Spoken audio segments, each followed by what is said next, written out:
চলো একটু খেয়ে দেখি কেমন হয়েছে জিনিসটা। জিনিসটা একটু খেয়ে দেখবো কেমন হয়েছে। এটা তো দেখতে খুব সুন্দর হয়েছে, নিশ্চয়ই খেতেও খুব সুন্দর। দেখো রান্না দিদি আমাকে রান্না করে দিয়ে গেছে। উনি প্রতিদিনই এসে রান্না করে দিয়ে যায়। আজকে কিন্তু করেছে এই যে মূলো ভাজা, তার সাথে একটু বিনস দিয়েছে আর কাঁচা লঙ্কা দিয়ে মূলোটা ভেজেছে, যেহেতু মূলোটা একটু কম ছিল। আর এখানে করেছে ভাঙন মাছ মেটে আলু দিয়ে, আর দেখো চুই দিয়েছে।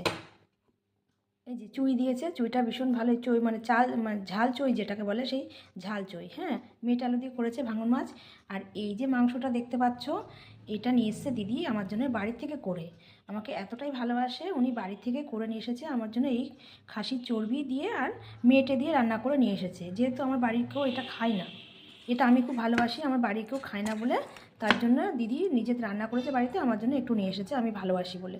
ভাবতে পারছো তাহলে দিদি আমাকে কতটা ভালোবাসে। আমার রান্নার দিদি বাড়ি থেকে রান্না করে নিয়ে এসেছে। এই যে আজকে আমাদের মানে খাওয়ার মেনু, দুপুরে খাওয়ার মেনু। চলো একটু খেয়ে দেখি কেমন হয়েছে জিনিসটা। জিনিসটা একটু খেয়ে দেখবো কেমন হয়েছে। এটা তো দেখতে খুব সুন্দর হয়েছে, নিশ্চয়ই খেতেও খুব সুন্দর হবে। চলো তাহলে আমি খাওয়া শুরু করি। দারুণ হয়েছে, দারুণ, জাস্ট অসাধারণ হয়েছে, ভীষণ ভালো লাগলো। থ্যাংক ইউ দিদি।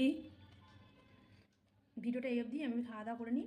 যদি ভালো লাগে অবশ্যই লাইক করে দিও, আর সবার সঙ্গে থেকো, সবাই খুব ভালো থেকো, সুস্থ থেকো, সাবধানে থেকো।